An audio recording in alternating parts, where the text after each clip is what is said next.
Ready?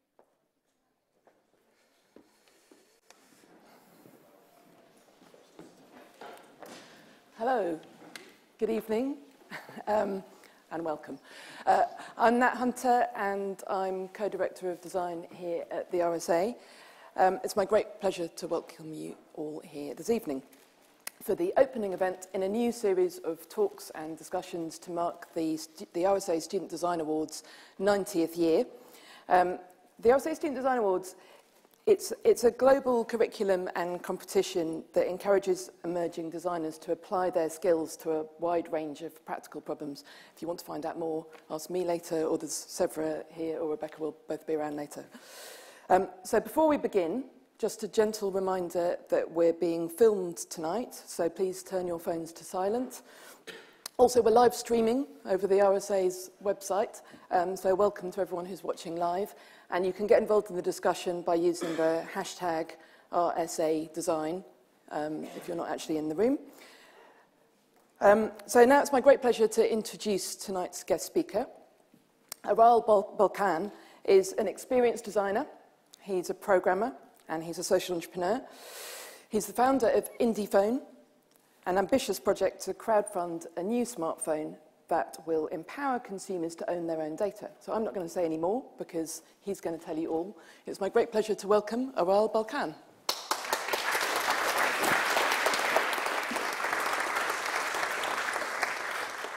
Thank you. How many of you know what this is? This graph, specifically this point on this graph, is the point at which Facebook knows that you have begun your next relationship. Whether or not you've explicitly told Facebook that you've begun your next relationship by setting your relationship status. So how does Facebook know this? They know because of these little black dots. Those little black dots are the number of timeline posts between you and another person. And the horizontal axis is days, specifically 100 days leading up to when your relationship status actually changes. So what interests me about this is, when does Facebook know that you're going to start a new relationship within those 100 days? Is it possibly before you know? And perhaps a more important question, who owns this intelligence? Who owns this data? Now, Facebook released this study as part of a blog post, and there were comments on it, and somebody asked this question: is this anonymized data available? And Facebook said, we're sorry, we don't even release anonymized data. It's strictly for our use. So the answer to who owns this data, of course, here is Facebook. So I don't know if you've been following Facebook at all recently, but they just bought a messaging application called WhatsApp for $19 billion. Why was WhatsApp worth $19 billion to Facebook? Well, it's quite simple. What they bought were the mobile phone numbers of 450 million people, but more importantly, the right to eavesdrop on all of their future conversations, should they desire. So you might say, well, okay, so what? Right, Aral, it's fine, it's a product, if we don't like it, we don't have to use it, it's not like these things are essential.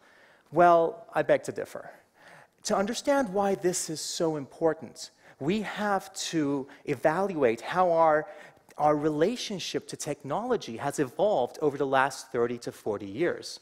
Now, computers once were these external, cold, impersonal devices that filled up entire rooms, and we had to actually drive to one if we wanted to use it.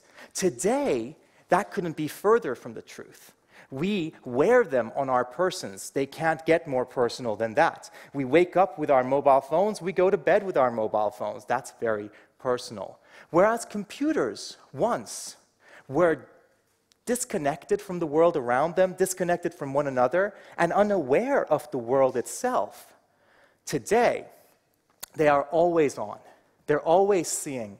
They're always hearing. They have a plethora of sensors by which they can feel the world around them and are aware of the world around them. So today, it's not too much of a stretch to say that we are cyborgs. Not in that we actually embed ourselves with technology necessarily, but in that we extend our biological capabilities via technologies.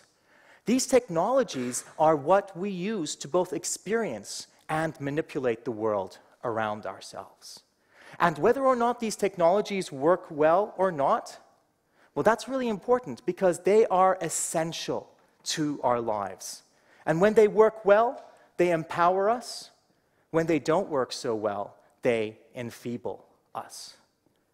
So the question then becomes, who owns these tools? And today, that answer is a handful of companies: Apple, Facebook, Google, Twitter. And what's common with these companies is that they're all closed silos. And a subset of these companies also share a business model, the business model of free. So what? Free's fine. I love free, right? What could possibly be wrong with free? Well, if some of you are thinking this way, you're going to love this new startup that I'm going to tell you about right now. It's called Snail Mail. And I am very excited about Snail Mail because we have solved a very important problem. We have solved the problem of real mail. That's right. Snail Mail will give you free real mail forever. You can send as many letters as you want, as many packages as you want, to as many people as you want around the world, free forever. Who thinks this is a great idea? Who would use this? Who would use Snail Mail? Yeah, some of you feel it coming, right? They're like, there's a catch here. Well, there is a catch. And the catch is that we do read your letters. We do open and we do read them, but we only do this so that we can give you helpful hints and suggestions based on what we've read. It may be correct or not. We're trying to understand what you're saying. But don't worry, because we will put all of this back in the envelope, and you wouldn't even know that we were here. So who'd still use this? There's usually one. There we go. There's always one person. It's free. I'll use it. For the rest of you, you use Gmail, right? Now, there may not be a person there reading each one of your letters, but there is an algorithm. There is a computer. So that's Snail Mail. That's snailmail.com. Do tell your friends. I think it's going to be big. I'm really excited about this. So why does Google do this? Are they evil? Is there a conspiracy theory? No. You don't need conspiracy theories when you have the simplicity of business models. It is simply their business model to monetize data. Therefore, just like the mutant plant from outer space from the musical Little Shop of Horrors, Audrey 2, who starts out as a little sapling that needs just drops of blood and then ends up eating whole people, Google needs your data to grow. It's just their business model. And how do they get your data? Via a variety of ways. One being services. So remember that Google also started out as a sapling, right? They just started out as a search engine. That's all they did, right? They weren't even tracking you back then. They stumbled onto their business model. But today's Google is a very different beast. It's a plethora of services. Do you want a place to put all of your files? Please put them on Google Drive. Of course, Google will look through all of your files to try and understand you better, to try and get to know you better. Do you have pictures that you've taken? Put them on Picasa. Of course, Google will be analyzing who's in those pictures. So again, try and get to know you better. And the same with if you want to keep in touch with your friends, use Google+. They have your social graph. Use Google Hangouts and Google Chat, and they can see what you're saying to your friends. We mentioned Google Mail at the beginning. Now, with Google Mail, some of you might also say, well, you know, Aral, it's our decision, right? You know, I'm not hurting anyone else here. I can choose to accept the terms of this relationship that Google presents for me and use it. But it's not exactly that. Because take Google Mail, right? You might say, I'm okay with Google knowing the contents of the letters that I write, right? The emails that I write. What about the people who email you? Now, if you're using a custom domain, they may not even know that Google is going to be reading what they've written. They've never given consent for that. So in that way, it's a lot like smoking and secondhand cigarette smoke. It also affects other people. So how else do they get data? Well, they have games. reCAPTCHA. Who's used a reCAPTCHA on a form, on an online form here? Yeah, some of you? Okay, awesome. And it's great, right? It's very useful. It protects the form, but there are 2 words, and they're very open about it. They say, you know, help us to read the books that we've digitized by telling us what this second word that we don't know is, and we know the first word so that we can prove that you're human and we can protect this form that way. That's nice. Sometimes they have actual games. Ingress is a free game from Google that you can download and you can play. And the way you play it is you run around town and try to find monuments and then hack into them with this game. And what you're really doing, though, as you're playing this fun, free game, is you're giving Google very hard-to-come-by data on pedestrian walking patterns. So when I think of this, I think of rats in a maze, as we would in a laboratory. Let's just put them out there, see what they do, and study them, right? But okay, so maybe Google's services are not for you, and you can say, I'm not going to use this. And for a company that needs your data, they've lost, right, at that point. So they can't let it stop there. What's the next step? We can give you devices. We can give you beautiful, beautiful devices like these Nexus phones. Have you seen them? They're a really great experience. They really are. Google understands user experience now. And they're half the price of an iPhone. How amazing is that? I mean, does Google have twice the economies of scale of Apple? You know, Tim Cook is meant to be a supply chain guy. Is he asleep at the helm? No.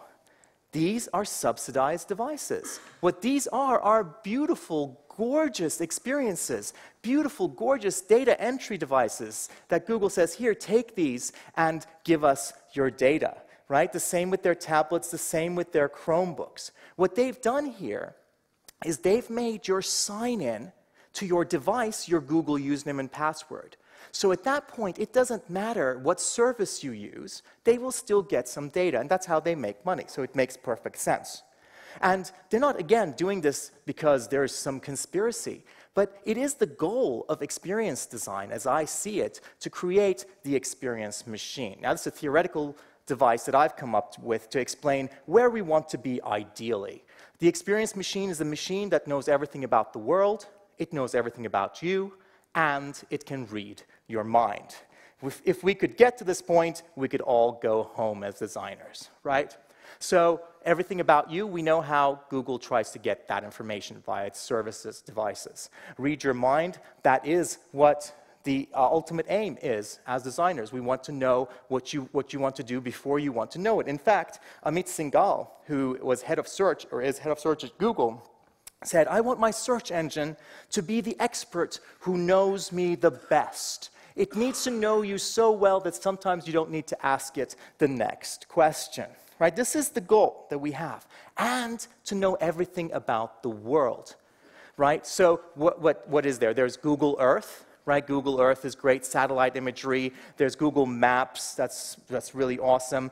Google Street View, right? It's not always up to date, as I found last night, but really great. And the Street View cars, who's seen the Street View car going through? So that's Google trying to get more information about the Earth. And there's some places that the Street View car can't go, so there's the Street View trike. And there are places where the Street View trike can't go, but Google needs data. So there is the Street View snowmobile. But there are internal spaces. So there is the Street View trolley for museums, etc. And finally, if they can't get there with a trolley, there is a Street View backpack. So the one place, though, that they can't go is your home, right? Or your workplace. Even if they have one of these backpacks on with this strange thing protruding from it, or quite possibly because of that, you probably won't let them into your home. So that's why they need you, right? How many of you have heard of Google's latest project, Project Tango? Project Tango is a new phone. And what Project Tango does is it has depth sensors and motion tracking camera, and it maps the interior spaces around you as you're walking around with this phone so that Google can actually see inside the interior spaces that you're walking in and recognize objects in it, etc. So basically, again, because they can't get into your home and into your businesses, it's so much easier for you to with their fancy toy, right? Why? Again, not a huge conspiracy. They just need as much data as they can get. That's how they make money. It's very, very, very simple. So they have services, and they have devices, right? So what is the next step, though? Because you can say, well, my gosh, all right, Aral, I'm not going to use their devices. And then they've lost. What's the third step? What is the end game if your business model is monetizing data? The end game is connectivity. So if they can make your sign-in to the internet your Google sign-in, then no matter what device you use, they can get valuable data, right? They're not cut off entirely. That's exactly what they're trying to do with Google Fiber, currently in Kansas in the US. But what about the next 5 billion? We keep hearing about the next 5 billion, and these poor, poor souls apparently just really need to get on the internet. This is the only problem they have, and these Silicon Valley companies are just trying so hard to be the ones that get them connected to the internet and really save them. What about them? Well, for them, Google has Google Loon. They're going to give them internet access with balloons. So in the future, there might actually be a whole nation whose notion of the internet is something you sign into with your Google username and password. And of course, Facebook's trying to do the same thing with internet.org. So just like Audrey 2 from the Little Shop of Horrors who needs blood to grow, these free services need your data to grow. They're not necessarily evil or there's no conspiracy theory, but they spy on you because it is their business model to spy on you, right? The business model of free is the business model of corporate surveillance. So you might have heard the saying, if you're not paying for it, you're not the product, you're not the customer, you're the product being sold. Well, in this case, I prefer you are the quarry being mined. You are the livestock being farmed. And really, it's not even about your data. Your data is just raw materials. That's what's being mined. It's raw materials for something that's way more valuable, for your profile, for the virtual you, the digital self, the simulation of you, your sim that these companies create to understand more about you. Why? Because I can't take you and I can't put you in a lab and prod you. There are laws against that, to see how you react to things, to see what your fears are, your ambitions are, right? I can't do that right now because your corporeal self has rights. But if I can simulate you, if I can have enough information about you that I can build a simulation of you, I can put that simulation in a lab. And I can prod it, and I can psychoanalyze it, and I can study it all I want using whatever techniques I want. Because your simulation has no rights under the law today. So that's one of the things that we need to change. This is not just a technical issue. This is also a matter of legislation. You might say, Aral, you know what? So what? I'm okay with all of this. And you know what? If I set my privacy settings on there to private, then they don't share anything. It's fine. I'm okay with it. Not really. Ever since 9/11, things have been different. After 9/11 in the United States, they formed the Information Awareness Office. This is the actual logo, right? And its goal was to achieve total information awareness. Now, if that's your goal, right, do not make this your logo. People get scared. You know, a pyramid with an all-seeing eye shooting lasers at the world. Don't do that. So people got scared, and they said, oh, sorry, no, we won't do that anymore. But, of course, if you've been following the Snowden leaks from last year, they didn't stop this program. And if you've been following, you also know that the NSA really needs to hire a PowerPoint designer. Well, there is one thing about this slide that we do have to appreciate. Microsoft was first at something, and that doesn't happen every day. So credit where credit is due. So what were they sharing? What were they sharing? Everything. Everything that we thought we had set to private was being shared. Why? Because it's so much easier for governments to ask these third-party services for data that you have volunteered to them because it's not under the same protections under the law, right? As Bruce Schneier, the security expert and cryptographer, says, the NSA didn't wake up and say, hey, let's just spy on everybody. They looked up and they said, the corporations are spying on everyone. Let's get in on the game, right? So if this is the case, I'm sure that the people who run Google and run Facebook are really concerned about this, right? And they want to make something, they want to do something about it. So let's hear from Eric Schmidt, who is ex-CEO and current executive chairman of Google. What does he think about this stuff? He says, there's been surveillance for years. I'm not going to pass judgment on that. It's the nature of our society. But Eric, what should we do? If you have something that you don't want anyone to know, maybe you shouldn't be doing it in the first place. Maybe you shouldn't be doing it in the first place. If you have something you don't want everyone to know, maybe you shouldn't be doing it in the first place. Why didn't I think of this, right? Now, Eric is actually a stand-up guy. Right? He didn't just say this. He wanted to prove to the world that this was true. So he went out and he created some websites and he put up his own images and videos. And some of my favorites are Eric's toiletantics.com. Interesting videos there. And then there's Eric's favorite sexytimes.com. Some very interesting pictures and videos. My favorite is Eric's masturbationadventures.com. Now, these websites don't exist, and nor should they, because privacy has nothing to do with whether or not you have something to hide. Privacy is about having control over what you share and what you keep to yourself. If we make the default public, then anything that is private has an association of guilt attached to it. That is a place we don't want to go. Privacy is a fundamental human right for a reason, a human right, furthermore, that we've enshrined in the Universal Declaration of Human Rights, in Article 12, to be precise. And it is a prerequisite, an essential prerequisite for civil liberties and for human rights. So with their business models, these purveyors of corporate surveillance are emerging as a great threat to our fundamental freedoms.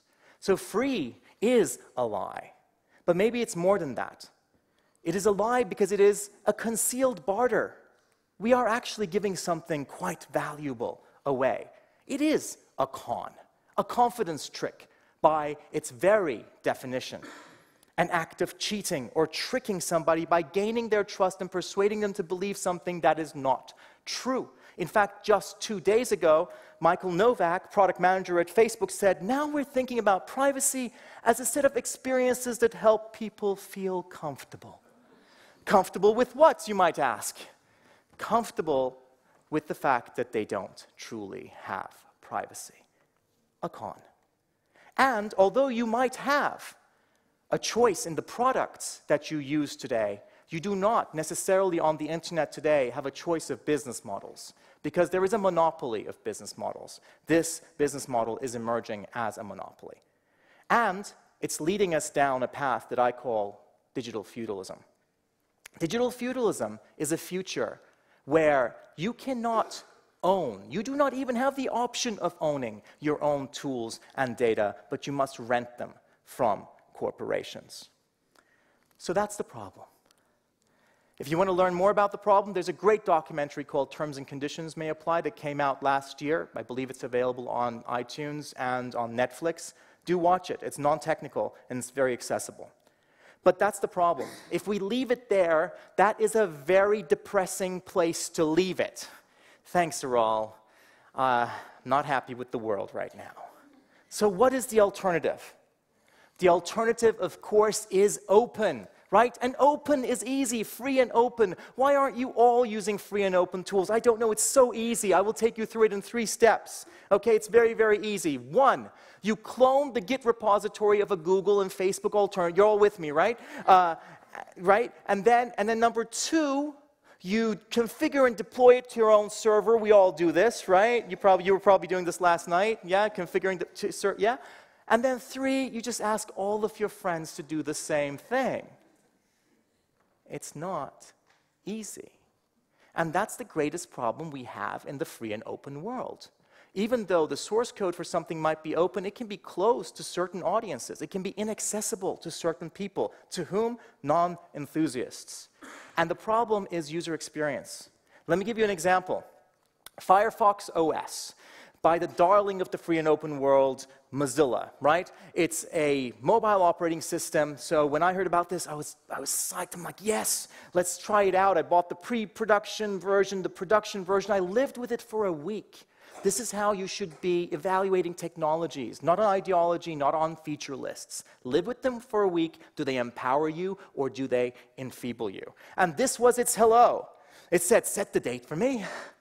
That's rude, right, isn't it? I mean, if I just met you and I said, hey, set the date for me, you'd be like, that's quite rude. What happened to hello? And I'm going to go out on a limb here and say nobody probably bought this phone in 1980. So why are you making me go through 30 years just to set the date? Why is that your hello to begin with?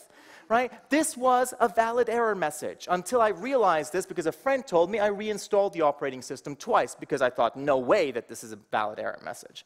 This was the opening screen of the Maps app. If you can't read what it says, that's okay. Neither could I. This is the Maps app itself. It had a button on it that I've never been able to hit. It became a casual game. Whenever I was bored, I would try to hit the button. I regret to inform it was a game that I never actually successfully completed. This was me sending a direct message to my girlfriend on Twitter. If you can't see what I'm writing, that's okay. Neither could I. The keyboard is covering it. And worst of all, this was what the Train Times website looked like on it. It didn't work, which meant that I didn't know that every train at London Bridge Station had been cancelled that evening, and it meant that I got back to my home in Brighton and to my girlfriend and to my dog 2 hours later than I should have. And this is the effect that the things that we make as designers have. They either empower people or they can rob them of the thing that they have the least of: experiences, time. Our lives are a string of experiences. If you think about them as grains of sand in an hourglass, we only have a finite set. And whether we have these experiences with other people or the products and the objects that we create, it is that same hourglass and the same grains of sand. And we have a profound responsibility as designers to not take that for granted. And that's what it did. That's not my only gripe with Mozilla, of course. They get 90% of their revenue from, guess who? Google. So again, we're back to that. And another issue that I have with them and with open and free in general is that they saw nothing wrong with electing a CEO who actually acted to deny certain people equal rights. And they couldn't see what the problem was until he actually decided to resign himself. These are not problems that are going to be solved by middle-aged white men alone. We need diversity in this community. So Mozilla and Firefox OS are not the answer. Our revolution will not be sponsored by those that we're revolting against. And the traditional open source and free organizations are just not equipped to handle the problems that we're facing in the post-Snowden era. Because the solutions we need are consumer solutions. This battle is a battle we're going to fight in the consumer market, this battle for our privacy. And free and open source today cannot compete because it is features-led. It is living in that past era where features were important. There was a time when features were important. The difference between your CPU being a certain speed or twice that speed might have meant the difference between being able to go to the moon or not being able to go to the moon. In that case, who cares how hard it is to use that device? You're going to learn it and you're going to use it because the only alternative is not doing what you want to do. Today, in the consumer market, we have feature parity among products. That is no longer the case. User experience is what differentiates products.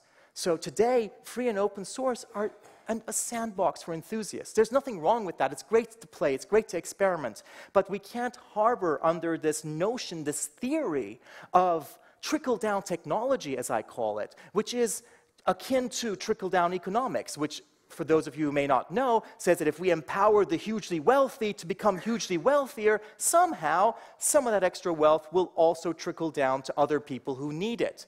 Now, this is big in the States, where if you look at the statistics, 1% of the population owns 40% of the wealth. So there are still a lot of people there who are waiting for things to trickle down.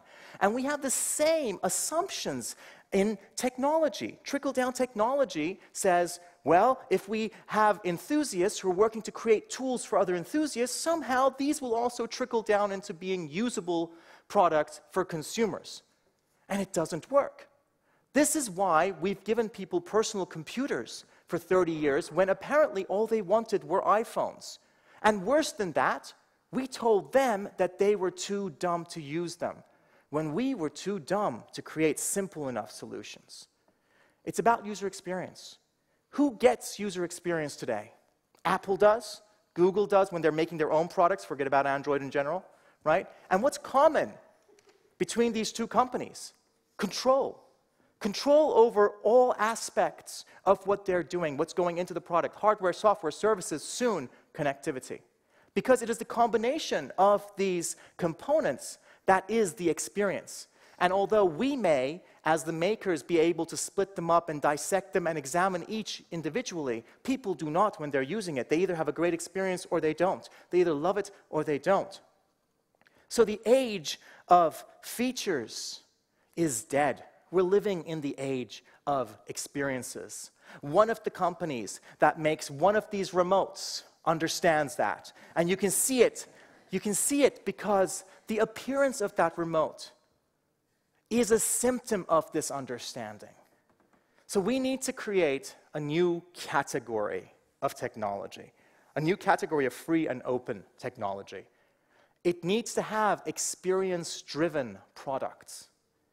In order to create these, we need to create design-led organizations, because without these organizations, we cannot create these products.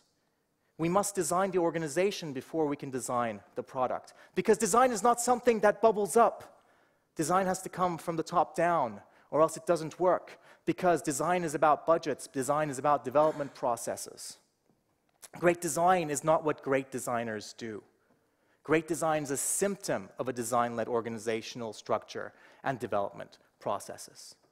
So today, in the closed world, of course we have features-driven closed. The Nokias and the Microsofts of the world, mediocrity is the norm, but we also have experience-driven closed. In the open world, we only have features-driven open. We're missing a whole quadrant of technology, the quadrant of experience-driven open. So you might say, well, all right, so what? Why is this important? This quadrant of technology, whole quadrant that we're missing, is essential, a prerequisite to empowering people to own their own data and their own tools. If you look at a map of the internet today, it is dominated by the closed silos. And it might be a better state of affairs than the centralized world that we were living in previously to it, but it is still only decentralized. And decentralized doesn't necessarily mean what you might think it means. Decentralized doesn't mean that it doesn't have centers. It means it has numerous centers. What we need to do is to evolve the web to its next configuration, which is a distributed configuration. In a distributed configuration, all of the nodes can connect to each other. There are no centers. So what will those nodes be? Well, they might be personal clouds, but a personal cloud is, again, a solution for enthusiasts. No one's going to install a personal cloud server. No, these nodes have to be consumer devices, whether those are phones, whether those are tablets, or something else altogether. And of course, these devices will have operating systems, but working on just an operating system is, again, a toy for enthusiasts. What these consumer devices have to do is seamlessly include the cloud, the operating system, into a beautiful experience if we are to compete. This is what I call independent technology, or indie technology for short. Indie tech are beautifully designed, easy to use, free and open source consumer products that empower people to own their own tools and data.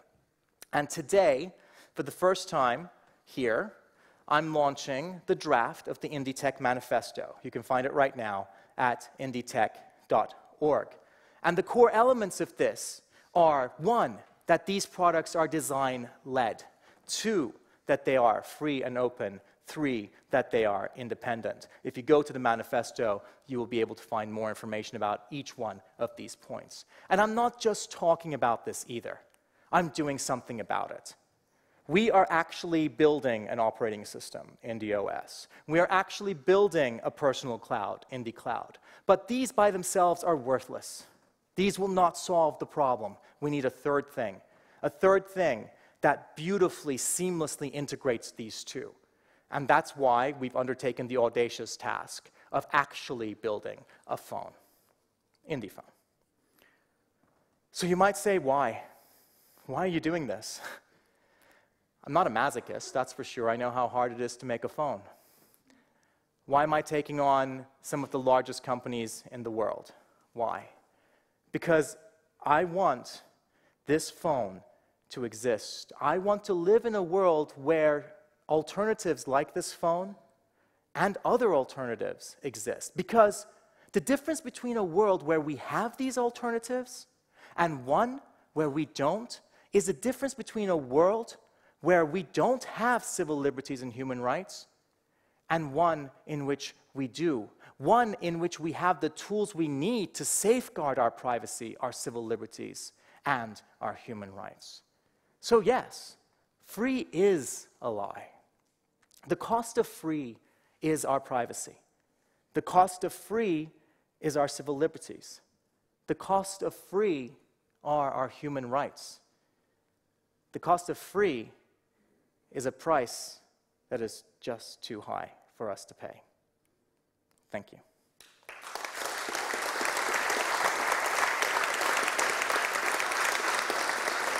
Thank you.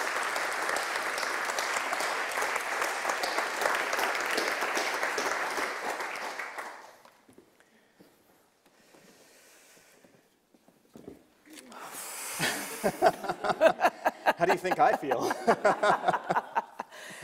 Well, thank you very much. Thank you for making Natalie. Thank you for having me. such a scary subject so entertaining. I've got to take my phone out of my pocket because I need to keep an eye on time. But you know, I'm looking at this object in a completely different way now. Just push it away. Yeah, well, exactly. I mean, earlier I asked everyone to turn their phones to silent, and now I think it's more like just chuck them all out. Yeah. Well, no, I mean, we can't ask people to do that. And that's the thing. You know, the alternative can't be to disconnect yourself from the modern world. This is why we need alternatives. These tools that we have are hugely empowering in the here and now. I mean, no one can argue that they're not. Who's found a place because of Google Maps today, just today? That empowered you. The question is, what is their business model doing to us long term? So is this empowerment superficial? Because the results of design can be superficial. There is such a thing as superficial design. But there can also be deeply empowering design, long-term design. And I think we need to start thinking about that. Do you want your phone back? Yeah. It's really interesting that, you know, I introduced you as a designer. Design's very much part of your manifesto, your personal identity. And I think often people think of design as being very superficial and about prettification. But one of the reasons we invited you here today was because with the Student Design Awards and at the RSA, we see design very much as an incredibly powerful tool to change the world and absolutely not about prettification. You're entirely right. I mean, I used to call what I do experience design just to make that distinction, in that it is about the holistic experience, designing the whole experience. But the more I thought about it, the more I got angry at the fact that I had to use a qualifier, because that is what design should be. If that's not how we're seeing design wrong. We need to reclaim the word. I don't think we need to start adding qualifiers to it necessarily, because design is experience design. Right? I mean, there are, of course, other elements of what we do. There is the aesthetic element. That's important. Aesthetics are important because they help form affordances, right? How a device tells you it wants to be used by how it looks. That's, of course, very, very important. But we get caught up in the aesthetics. And design is not about that at all. Did you train as a designer? In terms of academically? Yeah, like did you go No, to... I've been making things since I was 7 with computers. Yeah. My academic background, if that, I guess, some way plays into it, was in film production, which kind of did lead me to get back into programming, and with Flash, etc. In my graduate degree, actually going into exploring design more in a formal fashion. But again, that was graphic design. You know, the design department during my MFA program was graphic design. It was typography. It was about form and color, which is all, those are all very, very important. But, you know, we're not talking about necessarily graphic design here or linear motion design. We're talking about a non-linear medium. You know, what we're designing is interactions. What we're designing are experiences. And it's not just in the screen either. What context are these screens being used in? We need to take the whole holistic aspect of what we're designing into consideration, the context that it happens in. Maybe it's your film training that enables you to tell a story so well, you know. That might also be my background in theater and musical theater and performing, but... Oh, really? Oh. Tell me more about that later. See, I just thought Greece when you said that. Just before I open the questions up to the audience, I just got a quick question about IndiePhone. So, obviously, I have a kind of love-hate relationship with well, I'm on an Android phone at the moment, so it's Google who knows everything about me. Right. And sometimes it's really useful when they feed me something that I wouldn't have found otherwise. Even though I feel it feels slightly uncomfortable, it's kind of useful. How will IndiePhone actually operate in that sense? Will it still be able to feed me information even though I'm not selling my data to anybody? So what Google does, for example, with Google Now, you know, by telling you things that you don't even know you need right now necessarily. There's nothing wrong with this technology itself.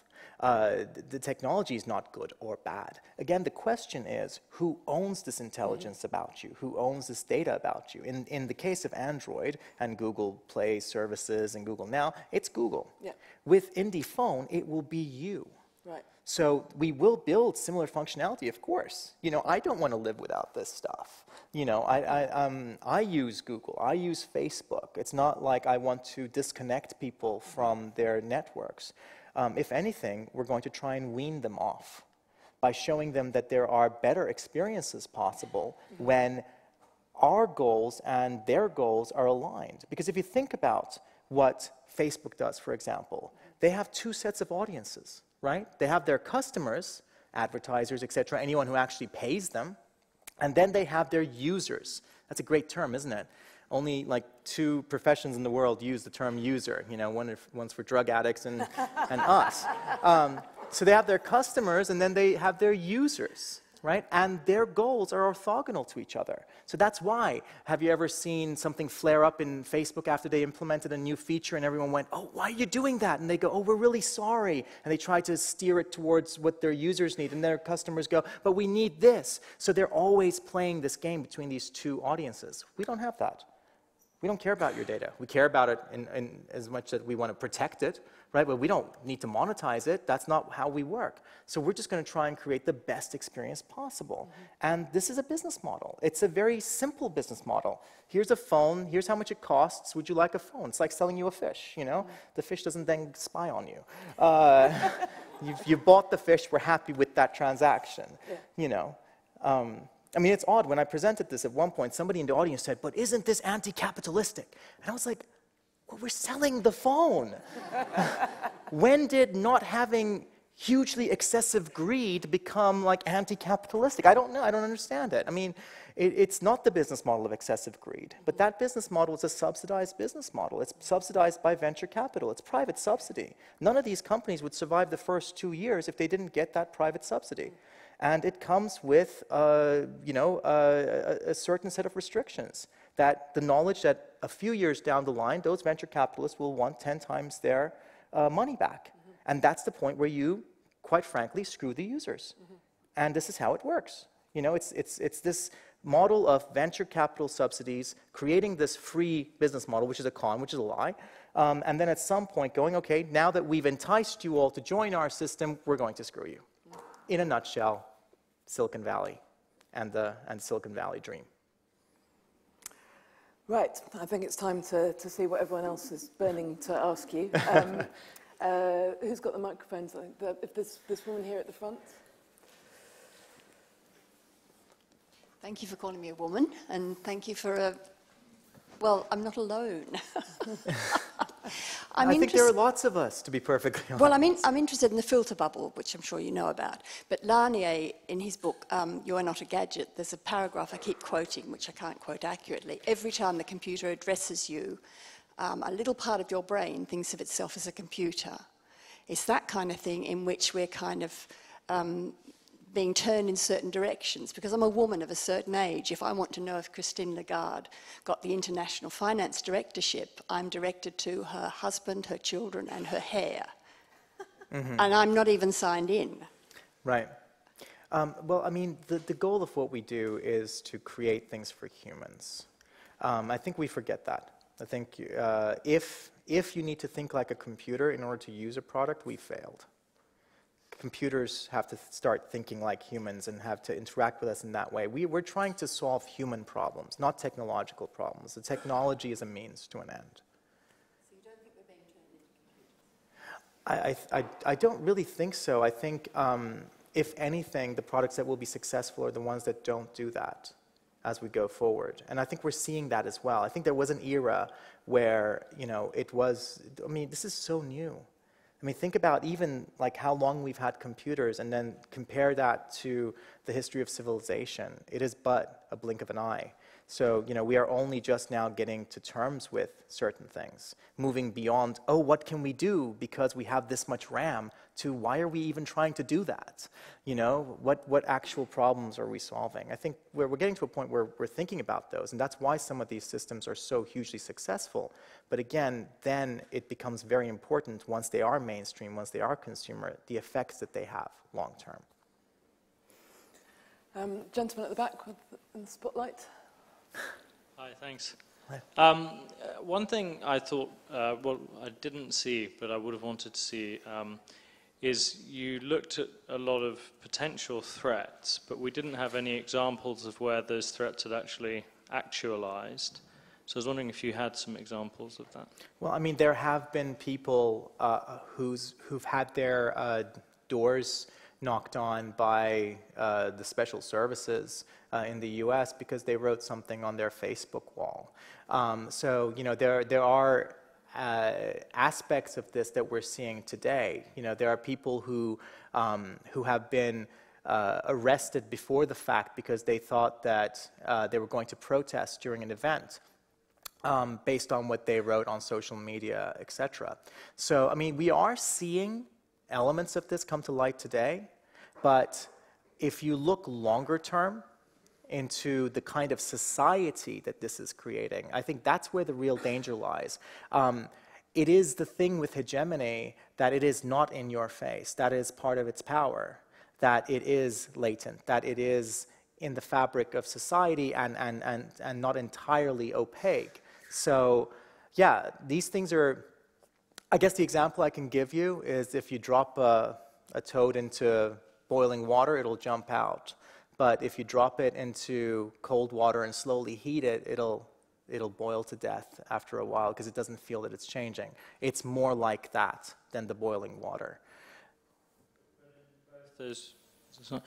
In both those cases, I mean, that happened before this technology. Oh, no, those were, if you're talking about the two examples that I gave, those were basically based on their social media usage. No, of course, but I mean, people have had their, both of those occurrences, people having their doors knocked on. Oh, indeed, they just never had it at this scale. So the thing about corporate surveillance is that it enabled this dragnet government surveillance that we're seeing today because it makes it very cheap. It's very cheap for governments to go to Facebook and go to Google, who have all of this data about us, and to ask them for it. It's pennies on the person. Whereas if they had to surveil us directly, we could raise that cost to maybe thousands per person, and at which point they would actually have to pick and choose who they surveil and who they don't, which a lot of people don't really have a huge problem with. It's dragnet surveillance that nearly everyone I know has a problem with. And it is problematic because that is what can change the nature of society. But even if we stop the government surveillance, I guess the point I'm trying to make is the corporate surveillance is no better, especially if there's a monopoly of that business model, because then you don't have a choice. And especially if they become essential parts of life, because at that point, what are you going to do? Disconnect yourself from society, from the internet? We need to at least create alternatives. I think we'll have a question from Twitter. Oh, excellent. What, Twitter the company or just Twitter? I've got a couple of questions in from Twitter.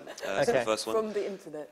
From the internet. What is your view about the implications for teachers using these services with students in schools? Oh gosh, please don't. Should we have the other one as well? And the other No. Let me take one at a time. Okay, I'm terrible okay. with this multiple question thing. Let's give it the time it deserves. We'll get to them if we can. This isn't a real issue.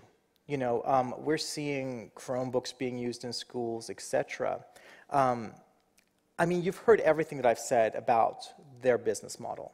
So I guess I'll leave the question open to you. Do you want to include the products of a company who needs to know as much as it can about the people that use its products? Do you want to allow these in your schools, and do you want to subject your children to them?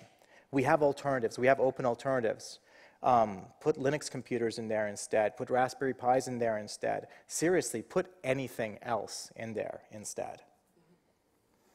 Because you don't want to make this a norm. You don't want, I mean, I don't want to see a next generation who thinks that corporate surveillance is okay and is the norm. And what are we saying if we're allowing it into our schools and actually dishing it out to them? We don't serve McDonald's in our cafeterias. It's very close to that. Let's have the next question. The second one, if we own our own data on IndiePhone, will we be able to monetize it? That's an interesting question. This keeps coming up. People love money. Eventually, I don't see why not. But it's a much harder question than you might think. Mostly because we may somehow be able to make a rational decision about how much this piece of my data is worth or this information about me is worth. But can we even start to make actually intelligent decisions about how much my data is worth when combined with other pieces of data to start creating that profile of me, that virtual me, the digital self, the SIM as I call it? No, because that's so much more valuable. If you think of our data as raw materials, what we mine, what we make from those is where we really add the value. And I think we poorly understand the worth of our raw materials currently, and then to be asked to make some sort of value judgment about then what value can be derived from this by these companies, things that they may not even know themselves, we're not there yet. I think eventually we may be able to, but that's many years down the line. What we want to create initially is to give a system that gives you control over your data. What you do with that from there on is up to you. And I can see a future where, yeah, you do say, okay, I'll give up this information for this.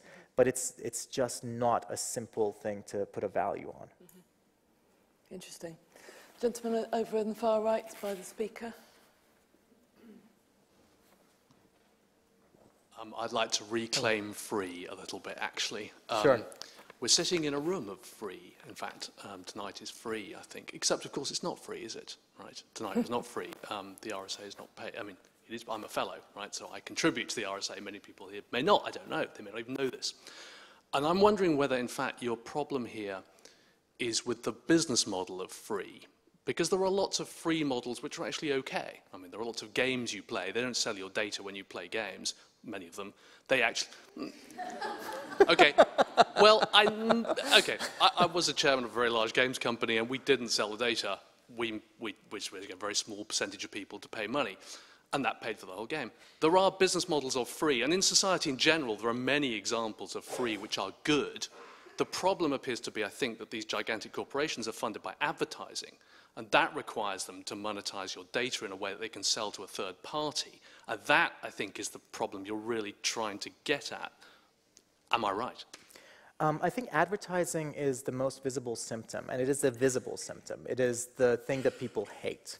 I believe you were talking about your company probably did free-to-play games where they could buy things in the game, which is a very interesting business model. I think you probably made money from about 4% or so of your people who were addicted to them. So that's a different business model to Google's business model. No, I don't think advertising is the main thing. Advertising is the symptom that we see today. Again, if you can think about what's possible if I have a virtual you under surveillance, under my control, in my lab, and what I can learn from that, and all of you, I think you can see that this is far greater than advertising alone. The repercussions of this are far greater. And I think we will start to see, I mean, we must be involved in the legislative side of this as well.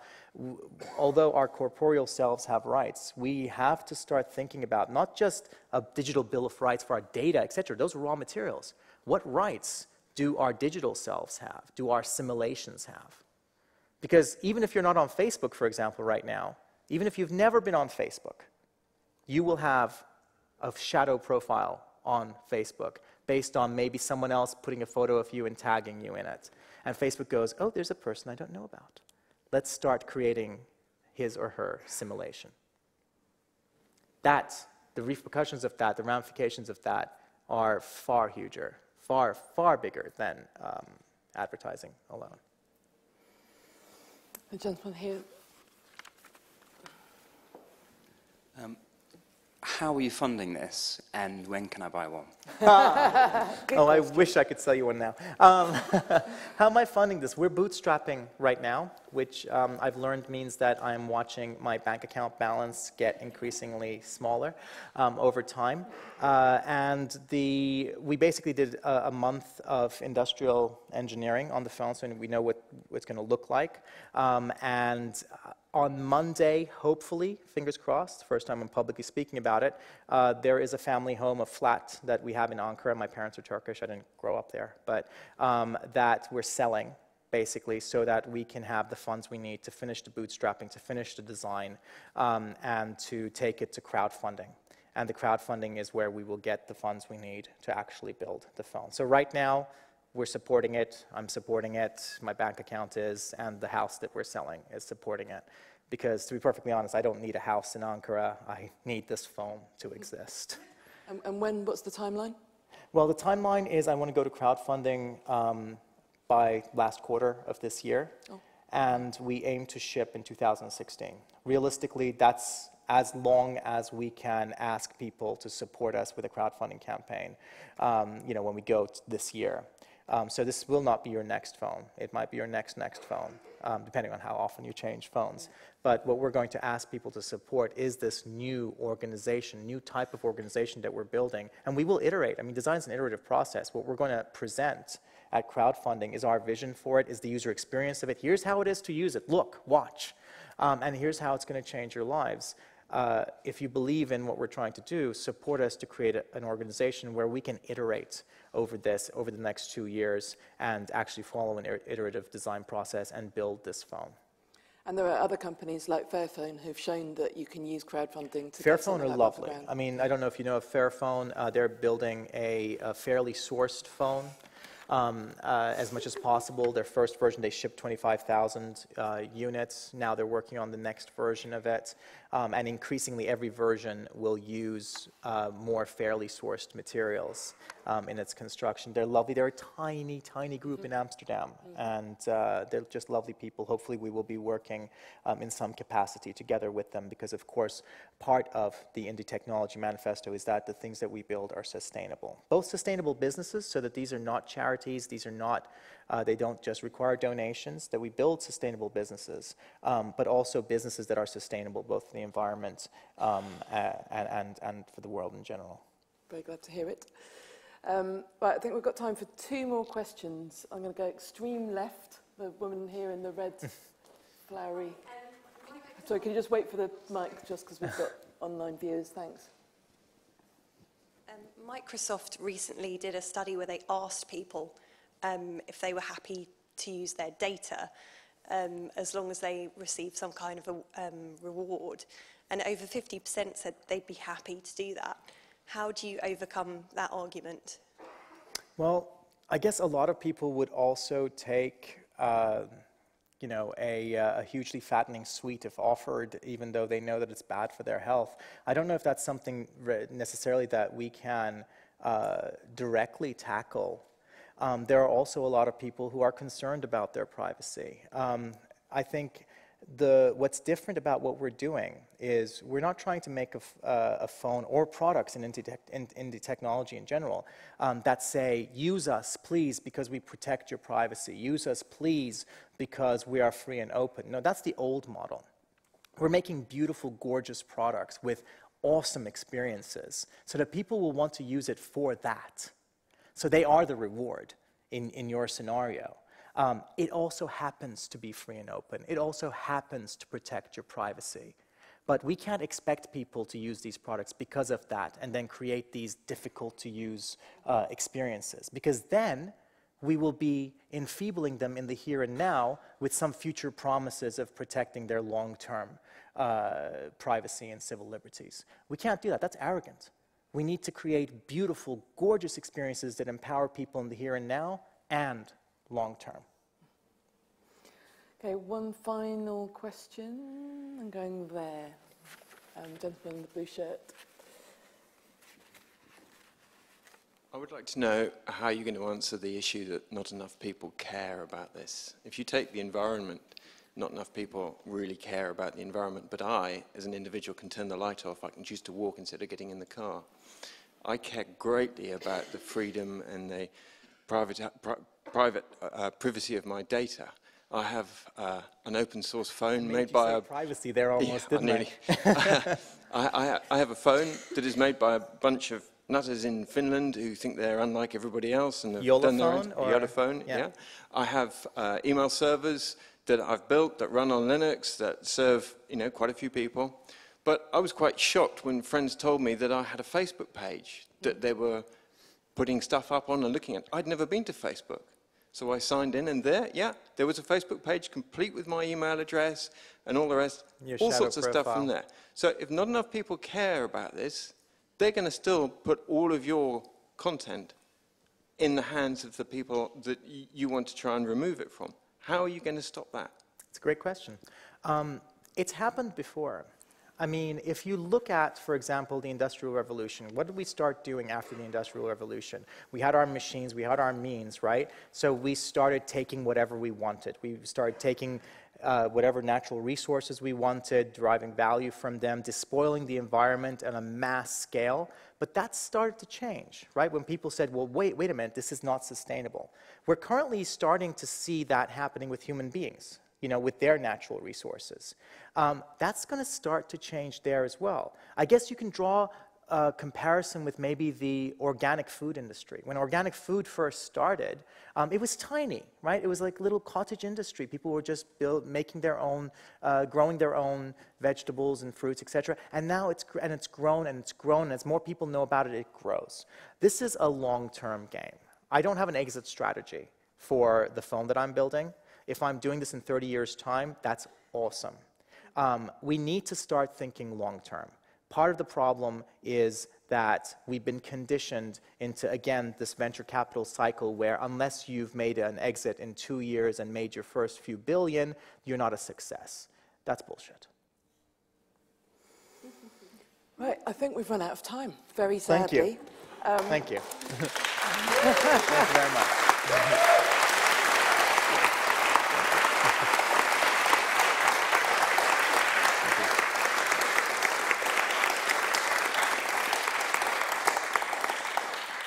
I'd like to thank all of you for coming tonight and your fantastic questions. I think there's still loads more questions that everyone's burning to ask, including myself.